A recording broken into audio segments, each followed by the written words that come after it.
programa no contiene escenas de sexo y de violencia. Es para toda la familia. Las opiniones y comentarios generados por directores, periodistas e invitados no son responsabilidad del Canal 2 de Alpa Surfnet.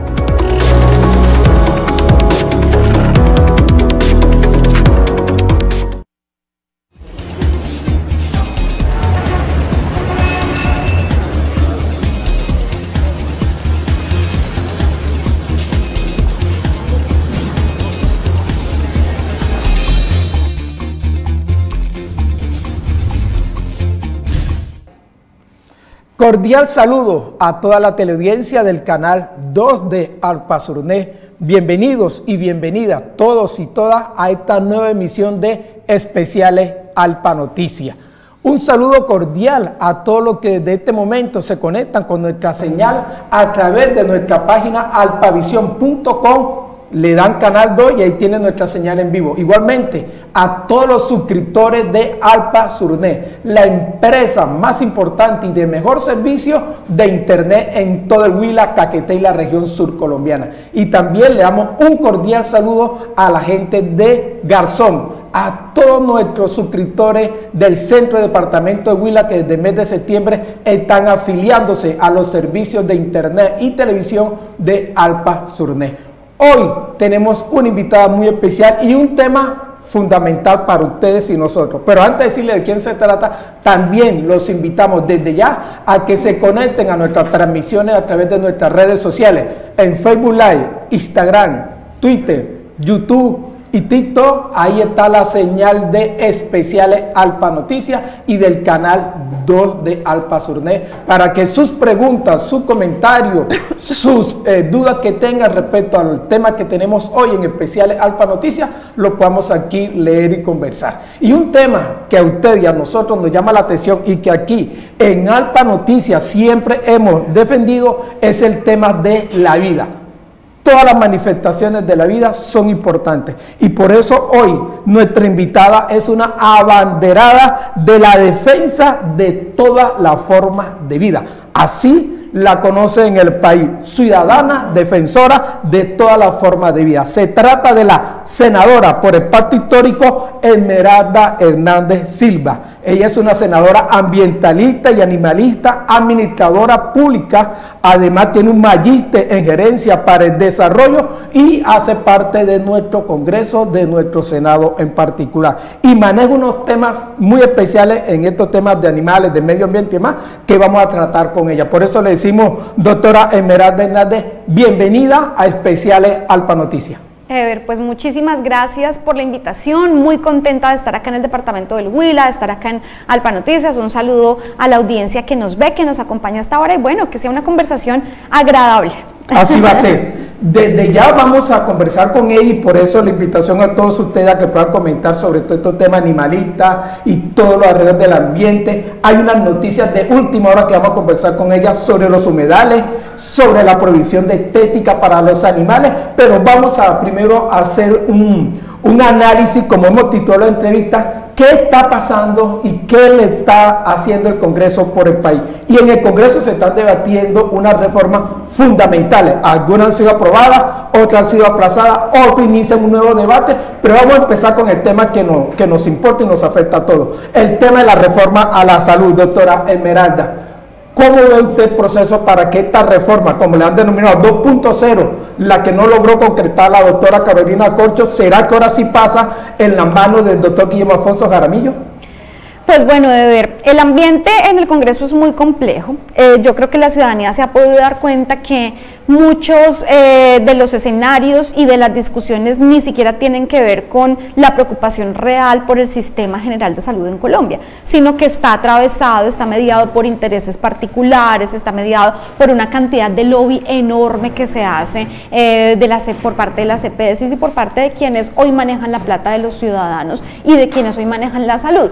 Han querido vender, digamos que ha sido el gobierno de Gustavo Petro el que está quebrando el sistema, el que está interviniendo EPS, EPS, el que está quebrando como tal, digamos, a las EPS. Esto no es cierto. La ciudadanía se ha podido dar cuenta de todo lo que ha venido pasando desde las épocas de Saludcop, del desfalco multimillonario de los recursos de la salud del Estado colombiano, pero también creo que la ciudadanía es consciente de que el sistema tiene fallas estructurales. O sea, si uno va a Bogotá, yo tengo EPS, yo no tengo prepagada, yo no tengo ningún plan complementario, tengo EPS y a mí me funciona bien. En la ciudad de Bogotá, si uno pide una cita, si uno pide un medicamento, en términos generales es aceptable la prestación del servicio, pero eso no sucede en la inmensa mayoría de los municipios rurales del país, en los municipios intermedios. Funciona bien en las ciudades principales porque, por supuesto, es negocio para las EPS tener allí toda la oferta médica, tener todos los insumos, tener todos los equipos, los aparatos, pero lo mismo no sucede en las regiones donde la gente tiene que caminar, tiene que ir por lancha, tiene que ir por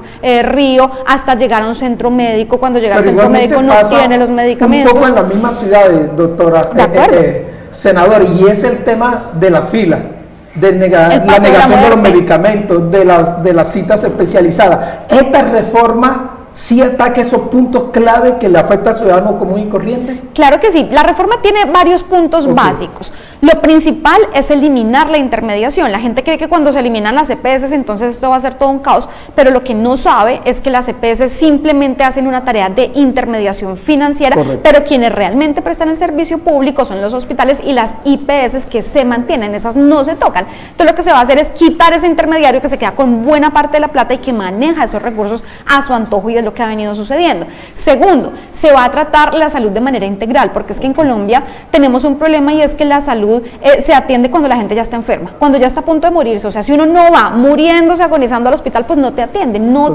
tienes atención médica. Entonces, o tienes que ir a la tutela, o tienes que demandar, hacer una cantidad de cosas para que te atiendan. Acá lo que proponemos es que la salud tenga un tema integral y que ataque unos determinantes. ¿Qué determinantes? Ahorita detrás de cámaras me contabas de la situación tan grave que hay aquí en un municipio con el acceso al agua potable. Si uno resuelve el problema de agua potable, pues resuelve una cantidad de problemas de salud que luego no van a tener que ir al hospital porque no van a tener el problema de salud. Hay gente en La Guajira y en todos los departamentos del país, pero hay unos más críticos que otros. La gente se muere de desnutrición, se muere por enfermedades diarreicas, se muere por infecciones porque no tiene agua potable, se muere porque no come bien, se muere porque aguanta hambre. Es decir, se tienen que atacar esos determinantes, y eso hace parte de la reforma integral. Se tienen que mejorar las condiciones de los médicos generales, sobre todo porque uno sabe que un especialista en Colombia gana bien, digamos, y además que son muy pedidos los especialistas, pero un médico general no tiene buenas condiciones. Hay que mejorar las condiciones del personal básico de salud, hay que mejorar la infraestructura, hay que fortalecer la infraestructura para que llegue a las regiones, y eso por supuesto va a contribuir. Yo no digo que de un momento a otro, de un día para otro, y a la gente no hay que generarle falsa expectativa. Eso es un proceso, se va construyendo a través del tiempo, y eso no va a ser de un día para otro, pero sí se va a resolver el problema. Usted hablaba en la primera respuesta de las circunstancias que se presentan en el Congreso. ¿Hay los votos suficientes? ¿Tiene el gobierno para sacar adelante esta reforma en lo que queda de esta legislatura, o ya es muy difícil, doctor? Pues para resolver una reforma de fondo yo creo que es muy difícil tener los votos. Por eso justamente se hunde el primer intento, y ahorita se está intentando algo más conciliado. Esperamos que con ese proceso de conciliación y de diálogo los sectores que se opusieron, pero que además ahorita tienen serias demandas, porque recuerda que la reforma se cayó en la Comisión Séptima del Senado en el tercer debate, con personas que estaban impedidas, porque incluso habían sido financiadas por actores del sistema de salud. Entonces eso tiene vicios de fondo, y lo que esperamos ahorita es que por fin puedan tomar una decisión de cara al problema estructural y de cara a la ciudadanía, y no votando a favor de quienes les pasan la plática para sus campañas, que eso fue lo que pasó. La otra reforma también clave del gobierno, y que también ha estado allí entre sí, no, y con mucho debate, es la reforma laboral. Se aprueba en la Cámara, se quieren unos votos, se hacen uno, pero no se logra la finalización. ¿Cómo va ese? ¿Cuánto debate le falta? ¿Qué pasa allí con la reforma laboral? La reforma laboral tiene un mejor ambiente, aunque por supuesto también ahí hay sectores económicos y empresarios que están oponiéndose de fondo a la reforma.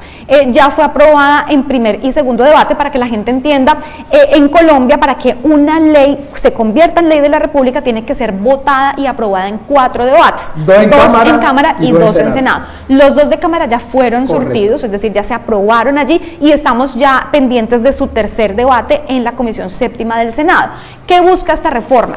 devolverle a las y los trabajadores todos los beneficios y la dignidad laboral que perdieron en alguna época en el gobierno del señor Álvaro Uribe y demás, que tenían un argumento y era decir, mire, si flexibilizamos las condiciones laborales, la contratación, las empresas se van a motivar para contratar más gente o van a formalizar porque habían contratos informales. Pero si uno revisa la historia del país de los últimos 20 años, que es donde se ha venido flexibilizando, perdiendo las condiciones laborales, eso no pasó. Hoy la informalidad, Ever, en el país es casi del 70%. Correcto. No se generaron más empleos, no se redujo la informalidad. Entonces nosotros decimos, sacrificaron a los trabajadores les pagan menos plata por sus horas extras, no les pagan bien sus dominicales, tienen una cantidad, digamos, de beneficios que perdieron y eso no se vio transformado en mejoramientos, digamos, de las estadísticas de empleo en Colombia. Entonces, ¿qué estamos diciendo?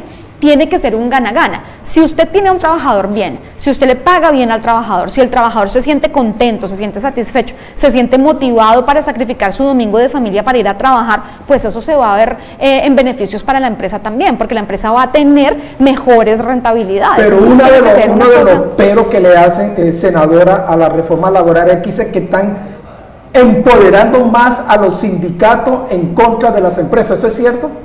Mira, los sindicatos en Colombia además han estado perseguidos y estigmatizados siempre. Yo tengo críticas también a los sindicatos, pero yo creo que los sindicatos, gracias a la organización sindical, por lo menos, o no se han denigrado más las condiciones de los trabajadores. Ellos son los que velan por las condiciones de los trabajadores, porque si no aquí estaríamos en la época de la esclavitud. Es decir, si no fuera por los sindicatos, por supuesto que la reforma tiene que fortalecer la organización sindical, que es una institución legítima para reivindicar y para trabajar por el respeto de los derechos de los trabajadores, y eso no es ningún pecado. Ahora, no se está trabajando solo con los trabajadores y con los sindicatos. La reforma se ha venido construyendo de manera tripartita. ¿Qué significa eso? Con el Estado, con el sector privado, es decir, con los empleadores y con los trabajadores, y se ha venido concertando. Entonces, esperemos que lo que salga de reforma pues sea un tema concertado, pero un tema que efectivamente no solamente siempre vaya en beneficio de los empleadores. Uno de los éxitos que tuvo el gobierno dentro del Congreso, dentro del Senado, fue la aprobación de la reforma pensional, que incluso fue firmada por el presidente, pero ha tenido una serie de demandas ante las diversas cortes que están esperando que algunos se puedan caer allí. ¿Por qué usted votó sí a la reforma pensional y es posible que se caiga, o cómo usted ven desde los sectores que apoyan al gobierno la reforma pensional? ¿Será que el próximo año sí vamos a poder ponerla en marcha? Pues bueno, yo espero que sí. Yo confío, aunque hemos tenido varios reveses en la Corte, yo espero que la Corte esta reforma la impulse y la ratifique por varias cosas. Yo siento que la reforma resuelve un tema de fondo, y es todas las personas adultas mayores que hoy no tienen que comer, que no tienen de qué vivir, que viven de pedir plata en la calle o que viven de las migajas que sus familias le puedan entregar, es decir, que viven de la caridad. Correcto. Porque han vivido, yo creo que tú lo has vivido, yo tengo esa situación en mi familia. Mis papás toda la vida vivieron del rebusque, toda la vida vivieron de la economía informal. Hoy no tienen una pensión que, si no fuera por sus hijos, pues estarían en la calle, porque no, mi papá ya es un señor de 70 y pico de años y mi mamá también. Entonces uno dice, ¿qué pasa con esas familias donde sus hijos no se hacen cargo y la gente queda literalmente en la calle sin dónde vivir ni con qué comer? Y que es gente, porque muchos dicen, digamos, hay algunos opositores a la reforma que dicen, pues porque fue que no trabajaron, entonces fueron unos vagos y uno lo que siembra recoge. Eso no es real. Correcto. Aquí la gente no tiene posibilidad de tener un trabajo formal donde cotice. La gente sale a trabajar todos los días en el rebusque, en las ventas informales, en lo que puedan, pero no significa que no hayan trabajado. Trabajaron toda su vida y cuando llegan a viejos y ya no tienen capacidad de trabajar, quedan en la calle. ¿Qué resuelve la reforma? Que más de 3 millones de esas personas, de esos viejos y viejas que hoy no pueden trabajar, puedan recibir por lo menos un bono que les permita ir a hacer mercado y no morirse de hambre, tener sus 3 comidas al día. ¿Qué resuelve? Que se acaben las pensiones multimillonarias, que son las que reciben altos funcionarios del Estado, que están recibiendo millones de pesos en una pensión, mientras hay personas que ni siquiera se pueden pensionar porque no alcanzan a llegar al mínimo. Es decir, está buscando unos equilibrios. Que nosotros les vamos a expropiar las pensiones a la gente, eso no es real, eso no es cierto. ¿Qué estamos diciendo? Que toda la plata que se trabaja, porque si uno mira la estadística, por ejemplo, de las empresas privadas, de los fondos privados de pensiones, ellos se llevan. ¿Qué pasa? A ver, uno cotiza toda la vida en un fondo de pensiones privado. Cuando termina su vida laboral, el fondo le dice, mire, a usted no le alcanzó o a usted le queda más rentable que yo le devuelva su plata y usted montese un negocito, pero no te pensiona. La probabilidad de pensión en un fondo privado es muy bajito, pero en cambio ellos toda la plata que uno aportó toda la vida sí la trabajaron y la invirtieron en edificios, en edificios, en propiedades, en acciones que se han valorizado. Ellos se quedan con la ganancia, mientras que el empleado, el trabajador, tiene muy pocas posibilidades de pensionarse. ¿Qué propone la reforma o la ley? Porque ya es una ley hoy, que la gente pueda cotizar en el sistema público, que tiene una retribución pública y cuyas ganancias, cuyo trabajo se va a ver reflejado en toda la sociedad y se va a resolver un problema social estructural. Ese es el cambio que se propone. Correcto. No es nada distinto a eso. Ella es la senadora por el Pacto Histórico Esmeralda Hernández Silva, que está aquí en Neiva, aquí en el Huila, haciendo una gira animalista, una gira ambiental. Va a estar en Pitalito, está reuniéndose con diversos sectores de Neiva y del departamento del Huila afín a estas iniciativas. Y hoy, en especiales Alpa Noticias, la hemos invitado para hablar de estos temas nacionales, pero ya vamos a hablar, como nos lo están pidiendo hoy en nuestras redes, sobre esos temas de animalistas, esos temas ambientales, esos temas en los que ella es cabeza y ha estado liderando esa iniciativa. Pero vamos a combinar estos temas nacionales con dos. Primero, con el tema de la reforma educativa. ¿Por qué se cayó si iba también esa reforma a la educación? Incluso hasta le cortó la cabeza a nuestra ministra Aurora Vergara. Pues bueno, yo creo que allí hubo un problema. El texto iba bien, digamos, había un texto concertado, un texto que estaba bien construido en la Cámara de Representantes. Cuando llega a Senado hubo una discusión allí, digamos, que no permitió que hubieran consensos ni siquiera con FECODE, y por supuesto yo creo que aquí hay una prioridad y una consigna de este gobierno, y es que las reformas y todo lo que pase por el Congreso pues tiene que estar respaldado por las bases populares, es decir, las bases tienen que verse representadas en esos textos. Entonces no hubo conciliación, se está trabajando en un texto nuevo que yo espero que pueda también, digamos, avanzar en el Congreso. Y avanza también la reforma a la justicia. Ya hay varias reformas a la justicia, unas del gobierno, otras de los sectores opositores, de otros gremios, pero avanzó, hay una que va avanzando, que donde incluso ya se han aprobado algunos artículos. Así es una reforma que está en este momento tramitándose en la Comisión Primera. Allí hay unas discusiones, habrá que ver qué termina, qué surge. Se han eliminado varios temas que han sido polémicos, que el país los ha conocido, y hay que ver, digamos, cómo termina ese texto depurado de la Comisión Primera y cómo nos llega a la plenaria de la Cámara, del Senado, perdón, donde la vamos por supuesto a estudiar y vamos a hacer todos los aportes y las discusiones, pero aún no llega a plenaria. Muchas de las reformas a la justicia se han caído, senadora Esmeralda, porque muchos piensan de que se van hacia unos temas de creación de puestos, a los magistrados, pero no al ciudadano común y corriente, de resolverle que dura hasta 10 años con un proceso. Esto sí toca esa fibra de que haya una mayor ligereza, pero no en las decisiones, sino en la rapidez de las decisiones, y que en un proceso se muere 15 hasta 20 años en los estrados judiciales. Pues se han venido haciendo avances muy importantes. Por ejemplo, la jurisdicción agraria. Es decir, la jurisdicción agraria crea una competencia de jueces especializados para resolver todos los conflictos de los campesinos y todos los conflictos de la tierra. Eso va a descongestionar enormemente la justicia. Y la reforma, digamos, lo que se plantea, lo que pasa es que en Colombia tenemos un sistema judicial deforme, un sistema judicial que quien delinque entra a la cárcel y sale peor de delincuente que como entra, porque no es un sistema que permita reformar a la ciudad, a la persona, que permita hacerla apta para convivir nuevamente en sociedad, sino que llega allá y le toca ver cómo se defiende, porque es una cosa muy compleja, y sale peor, digamos, de cómo entra. Entonces tiene que ser un sistema que reforme realmente a la ciudadanía. No necesariamente tiene que ser un sistema que penalice, porque si uno mira las estadísticas, ahora no las tengo, digamos, tan así esquemáticas, pero lo que sí sé es que si tú miras la pirámide, la mayoría de personas que hoy se encuentran en la cárcel son personas de estratos 1 y 2, son personas de escasos recursos que se han visto obligadas a delinquir, no porque les gusta, sino porque efectivamente no tienen con qué comer. Es decir, la pobreza y la desigualdad en el país hace que la gente tenga que ir a un supermercado a robar, hace que la gente tenga que robarse un celular, y son esas personas. Pero en cambio, si tú miras el altísimo nivel de impunidad de grandes personas que han desfalcado, por ejemplo, del erario público, de gente que sea, de eso que llama la gente tradicionalmente ladrones de cuello blanco. Es decir, uno se da cuenta que entonces en Colombia la justicia es para la gente de Ruana. Aquí y en dice cambio que el mejor abogado en Colombia es el impunidad. vencimiento de términos, senadora. Exacto, y eso lo tiene acuñado un buen grupo de juristas y de abogados en este país.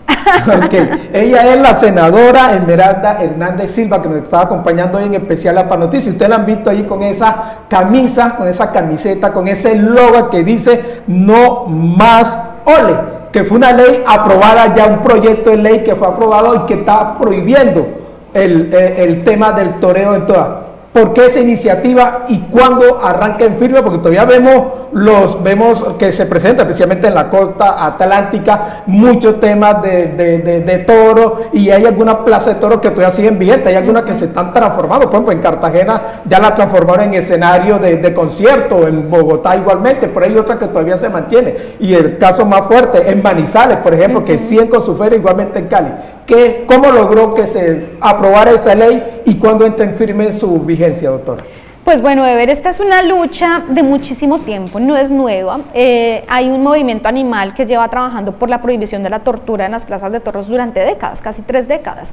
En el Congreso de la República se habían tramitado casi 14 proyectos de ley para la prohibición de las corridas de toros y no había sido posible.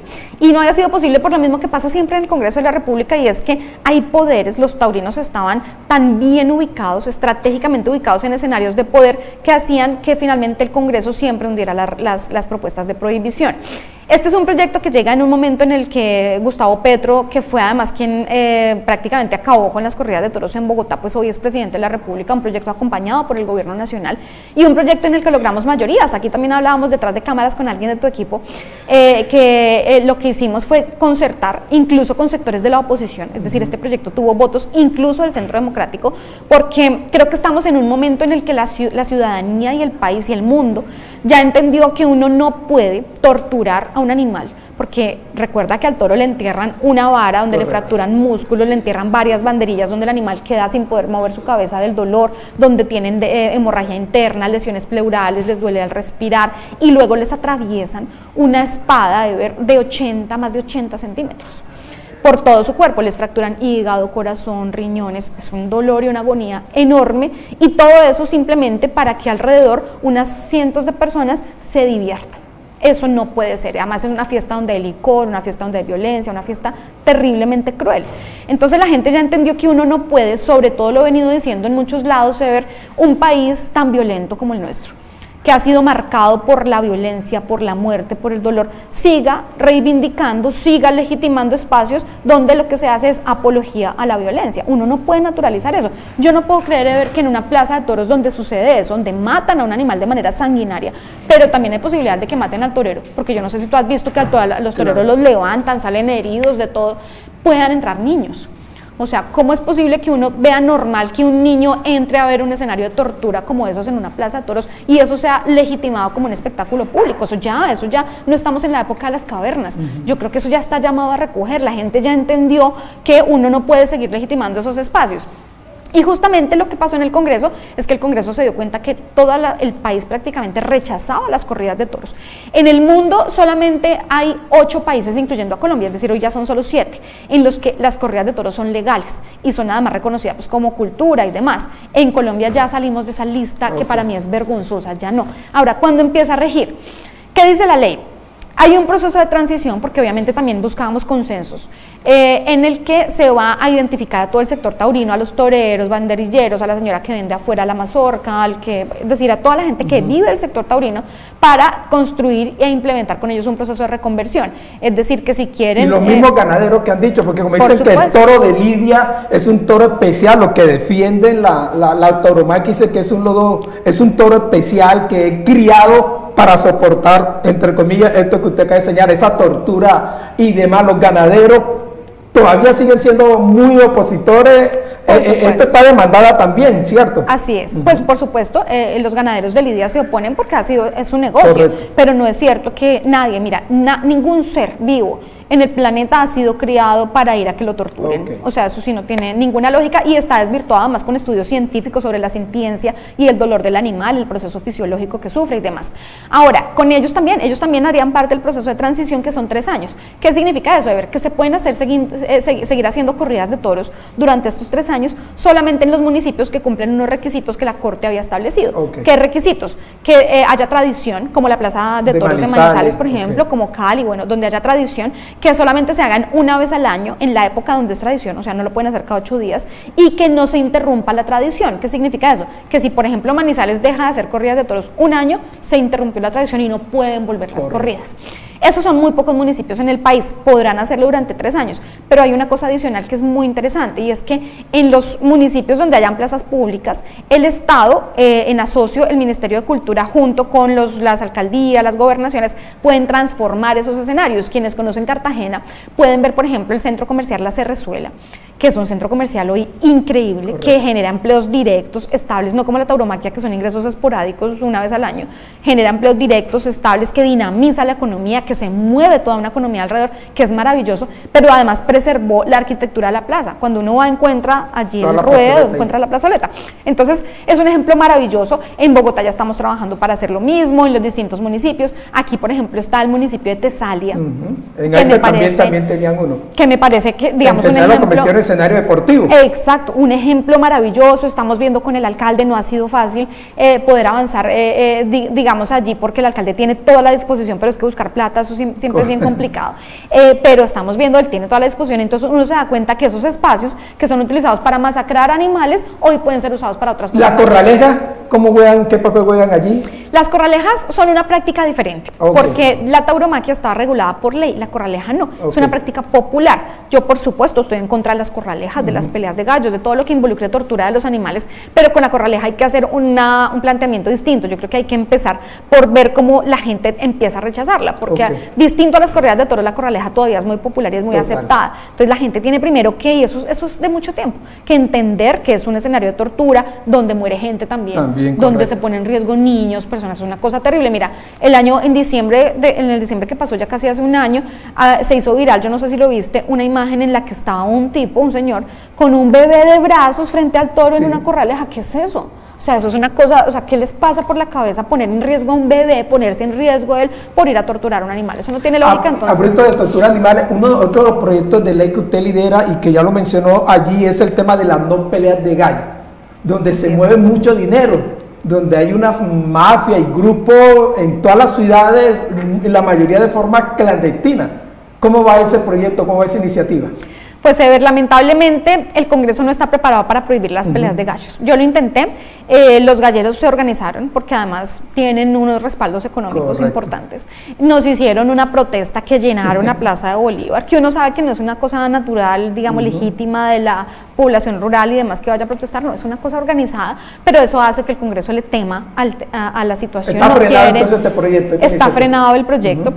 Estamos mirando otras alternativas porque creo que hoy el Congreso no tiene ninguna posibilidad, a pesar de que hemos hecho toda la tarea de todos los intentos. Y a propósito de animales, la leí esta mañana en su Twitter o X, como se llama hoy en día, celebrando que la Corte Constitucional prohibió la mutilación de animales, que con el tema estético, y nosotros lo veíamos, muchos animales le cortaban la oreja, le hacían cuestiones. ¿En qué consistió ese fallo de la Corte Constitucional y por qué es positivo? Pues es muy importante porque lo que la Corte dice es que, a ver, eso estaba avalado, sí, es decir, era legal cortarle la cola, las orejas. De hecho, hay casos en los que les extirpan las garras a los animales, les quitan las cuerdas bucales. Por ejemplo, un perrito que ladra mucho, que molesta mucho, que hace mucho ruido, han habido casos en los que les extirpan las cuerdas bucales y eso es legal. Entonces uno dice, ¿qué es esta cosa? Es decir, o sea, no tiene nada de estético. Entonces la Corte toma una decisión diciendo, no, si es un tema estético, si es un tema que no tiene nada que ver con la salud, con el bienestar del animal, está prohibido, usted no puede hacer eso. Es decir, porque el animal no ha tomado la decisión de que vayan y le corten la cola o de que vayan y le quiten las orejas. Entonces lo prohibió. A mí me parece un avance muy, muy importante porque uno no puede hacer con los animales lo que a uno le venga en gana, simplemente porque le parece que se ve más bonito. ¿Usted qué piensa, senadora?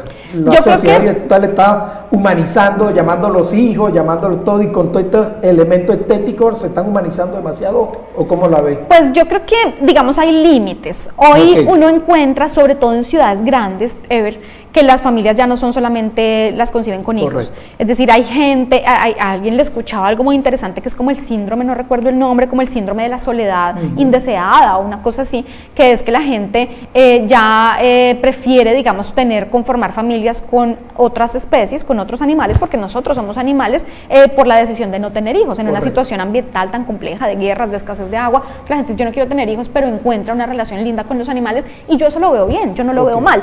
Por supuesto, distinto es a que empiecen a humanizar a los animales, a que empiecen, por ejemplo, el tema de los vestidos y demás, ese tipo de cosas no está bien para ellos, digamos, porque se les altera también un tema de funcionamiento fisiológico, pero yo siento que es preferible que una persona ame mucho a su animal, eso es natural, es decir, hay una relación de amor y de respeto con su animal, a que estén rechazándolos o violentándolos. Yo creo que eso es una cosa natural. Ahora, la gente tiene que aceptar la convivencia con animales. Correcto. O sea, eso a propósito de esa convivencia, usted también ha impulsado un tema bien fuerte, quien viola un animal, viola un niño.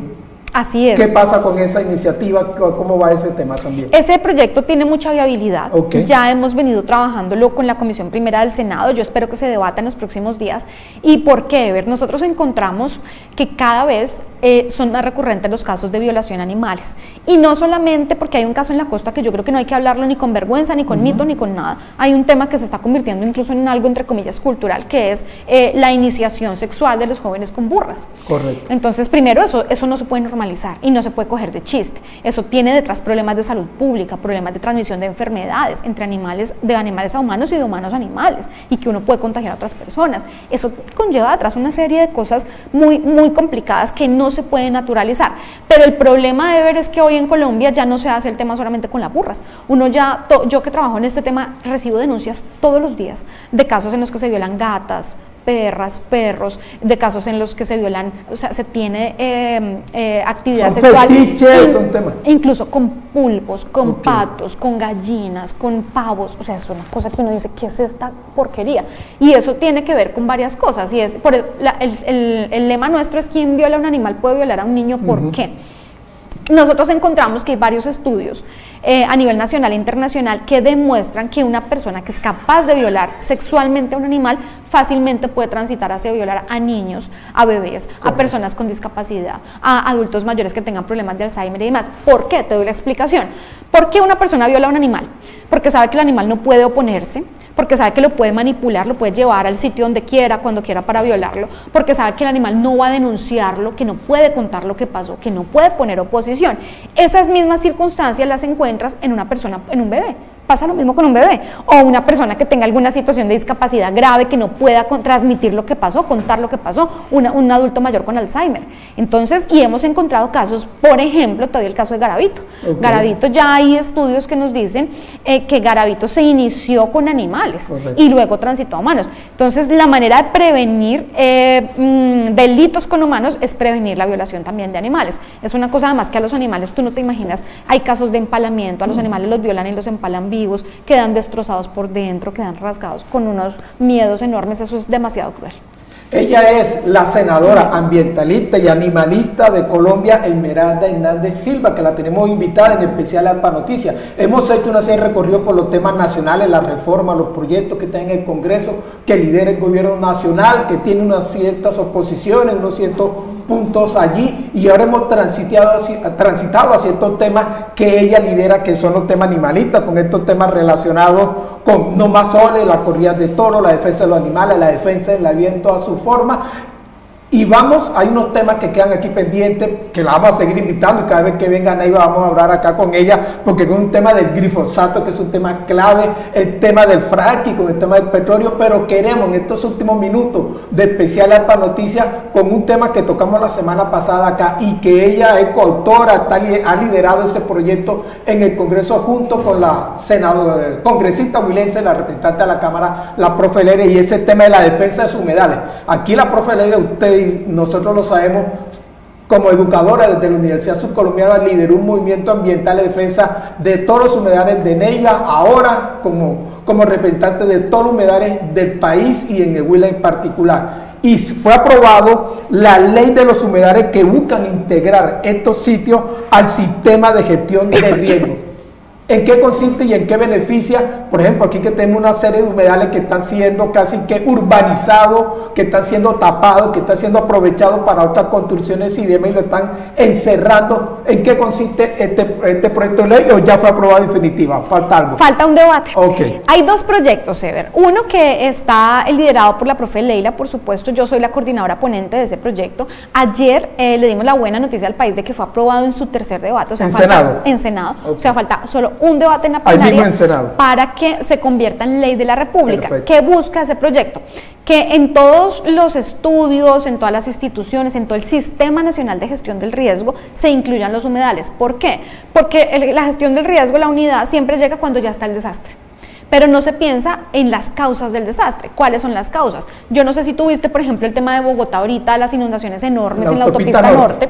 ¿Por qué pasó eso? Un humedal que fue pavimentado. Exacto, construyeron una vía principal neurálgica de la ciudad sobre un humedal. Entonces, cada que llueve, como dicen coloquialmente, el agua busca su causa, busca retomar sus raíces. Entonces, lo que se busca es que justamente cuando se hagan construcciones urbanísticas, cuando se desarrolle, digamos, una ciudad, cuando se esté buscando construir un edificio y demás, se piense siempre en los riesgos asociados sobre la base de que allí hay una fuente de agua, hay un humedal, pero además que se cuiden los humedales, porque hoy, ¿qué está pasando con los humedales? Primero, hay una cosa enorme, un fenómeno enorme en el país que es el volteo de tierras, que están diciendo, ah, no, este sitio sí es apto para construir y compran y hacen ahí, eso hay un tema de corrupción también entre las autoridades locales y empiezan a construir porque el interés es construir y son las constructoras las que están detrás del negocio. Segundo, las cogen para botaderos de basuras, para botar escombros. Correcto. Y van rellenando y van taponando el humedal. Los cogen para botar residuos de aguas servidas, digamos, okay, aguas residuales. Los cogen para, es decir, los queman para poder hacer agricultura allí. ¿Qué pasa con eso? Es muy grave porque los humedales en Colombia constituyen una red ecosistémica que está toda integrada. ¿Qué hacen los humedales? Regulan el agua, son como, por decirlo de alguna manera, como esponjas, okay, que hacen que el agua quede allí y previenen entonces inundaciones. Son la casa de miles de animales. Si uno va a un humedal encuentra fauna, encuentra animales de todo tipo. Son la casa de animales, de especies de aves migratorias que llegan a pasar la noche a quedar allí en el humedal. Entonces estamos haciéndole un daño enorme al agua, a los animales, pero también a la gente, porque la gente toma agua de los humedales. Entonces, cuando uno empieza a trabajar, a pensar en este tema, encuentra que hoy la ley no protege a los humedales, no existe ninguna ley. Hay dos leyes, por eso te decía, esta que busca la profe Leila, y la nuestra, que es de autoría nuestra, que también la profe Leila está allí en esa discusión, que está en tercer debate también, que busca de manera integral trabajar por los humedales. ¿Qué significa eso? Identificarlos, porque hoy no están identificados en todo el país, mirar en qué escenario están, en qué momento de degradación están y restaurarlos, empezar otra vez a poner los árboles que son de esa región, empezar a hacer un tema de reforestación. Me acuerdo que incluso aquí en Neiva, en humedales de los colores, lideré incluso para la profe, muchos fuimos a llevar agua. Echarle agua a la humedad cuando de ahí donde debería salir el agua porque lo estaban secando. Así es, entonces lo que estamos buscando es restaurarlos y que ellos vuelvan a restablecer su cauce natural, su dinámica natural, y eso por supuesto nos va a contribuir a mitigar todos los problemas de cambio climático. ¿Tienen alguna fecha específica en que de pronto con estas acciones se puedan volver a recuperar esos humedales? Eso es demorado, pero el punto de arranque es la ley, porque la ley obliga al gobierno, es que hoy no hay nada que lo obligue. La ley, así sea el gobierno de Gustavo Petro, así sea la ley de Pepinito, de Sutanito, el que llegue, va a tener una ley que le dice usted está obligado a trabajar para restaurar los humedales. ¿Y las corporaciones ambientales, qué pasa con ellas? O los departamentos de planeación municipal que vemos que dan esa licencia, como usted señala, de la construcción y demás, los planes de desarrollo. Por ejemplo, ¿qué podemos hacer con toda esa medida que hay a nivel local y regional, senador? Primero, ellos hacen parte del sistema de gestión del riesgo, es decir, ellos van a tener también una responsabilidad allí. Segundo, el proyecto de ley lo que dice es que los humedales van a tener que ser incorporados en los planes de ordenamiento territorial y en los esquemas básicos de ordenamiento. Eso significa que van a ser de obligatorio cumplimiento para las autoridades regionales. Entonces, digamos que son proyectos que están muy bien articulados, si bien los dos tienen objetivos distintos, son absolutamente complementarios, y eso va a hacer que por lo menos hoy exista una infraestructura legal alrededor de los humedales en Colombia. Estamos con la senadora Esmeralda Hernández Silva, senadora en defensa de todas las formas de vida que está de recorrido por acá en el departamento de Huila, visitando a sus votantes, visitando a diversos sectores ciudadanos, impulsando sus iniciativas y va a estar en Pitalito. ¿Qué va a hacer en Pitalito, senadora? Pues bueno, vamos a estar haciendo justamente un recorrido por un par de humedales en Pitalito, vamos a conversar con la gente en la USCO de varios temas, de temas educativos, ambientales, animalistas, vamos a tener allí también un tema de medios. La idea pues es conversar con la gente, escucharles, ver cómo fortalecemos los proyectos, porque estos proyectos no surgen en un escritorio, sino que son conversados con la gente le dice a uno, mire, quítele esto, le falta esto, yo creo que aquí tiene que ponerle esto. Entonces de esas conversaciones surgen todos los debates y todas las apuestas que nosotros llevamos al Congreso de la República. Ok, para finalizar, agradeciéndole, senadora Esmeralda Hernández, por en su recorrido por acá, por Neiva, acercarse acá a Especial Alpa Noticias, al canal 2 de Alpa Surné, y compartir esos proyectos como ustedes lo han escuchado, lo han visto, fundamentales, trascendentales, que son protagonistas a nivel nacional y que nos ayudan a alcanzar esas metas, que nos ayudan a que vivamos en un mejor ambiente. Por eso, un mensaje final para toda la audiencia del canal 2 de Alpa Surné sobre lo que se ha logrado en este tema ambiental, en este tema animalista, en este periodo del Congreso, y pues ya casi que el próximo año estamos iniciando nuevamente campaña al Congreso.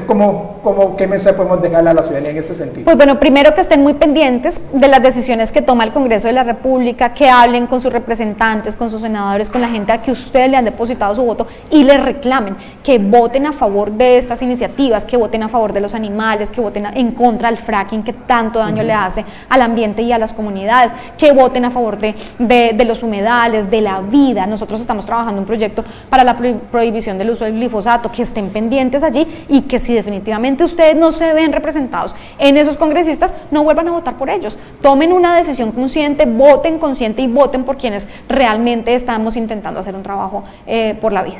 Muchísimas gracias, senadora. No, a ti muchas gracias y yo muy contenta de estar en este espacio. Y la volveremos a invitar en sus próximas visitas aquí a Neiva, aquí al departamento de Huila, para que nos siga conversando sobre estos temas que hoy en día son fundamentales. Estos temas animalistas, estos temas ambientales, estos temas de la vida son claves. Y por eso aquí, en Especial Alpa Noticias, en el canal 2, siempre serán bienvenidos y protagonistas. A todos ustedes, muchísimas gracias por su sintonía. Recuerden, Especiales Alpa Noticias es un espacio dirigido por Ana María Molina.